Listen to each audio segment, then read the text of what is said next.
আর এইভাবেই কেটে গেল আমাদের মুম্বাই ট্রিপের শেষ সকালটা। স্নান সেরে ব্রেকফাস্ট করতে এসে মেনুতে চোখ বুলিয়ে আমি নিলাম ফ্রুটস আর দুধ ওটস, আর অভিরা টুকটাক খেলো। হোটেলের স্টাফরা অভিরাকে ভালোবেসে ওটস আর ডোনাট প্যাক করে দিলেন। সত্যি হোটেল সুবা ইন্টারন্যাশনালের হসপিটালিটি নিয়ে যা প্রশংসা করব কমই হবে।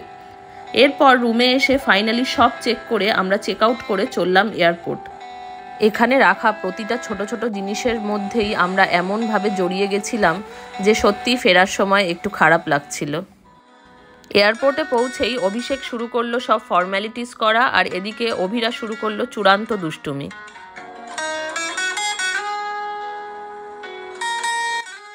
মুম্বাই এয়ারপোর্ট হলো ইন্ডিয়ার one of the most busiest airport. না জানি কত উড়ান সারাদিন গন্তব্যে পাড়ি দিচ্ছে আবার ফিরছে। এই দেখতে দেখতে একটু খিদেও পেয়ে গেল আমাদের, তাই আমরা নিলাম একটা KFCর পপকর্ন আর একটা ডমিনোজের ভেজ লোডেড পিৎজা। আর তারপর শুরু হলো আমাদের ফ্লাইটে বোর্ডিং।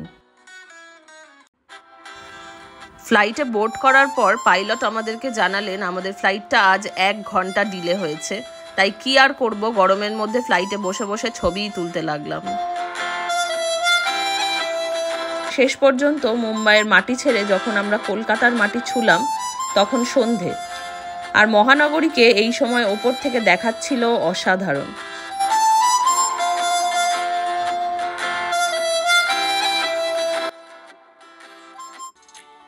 আপনি পৃথিবীর যে কোণাতেই থাকুন না কেন, নিজের শহর, চেনা রাস্তা, নিজের ঠিকানাতে ফেরার একটা আলাদাই শান্তি আছে। আর আমার কাছে home is wire my dog is. আবার দেখা হবে জীবনের চেনা ছন্দে ফেরার গল্প নিয়ে। ততক্ষণ টাটা।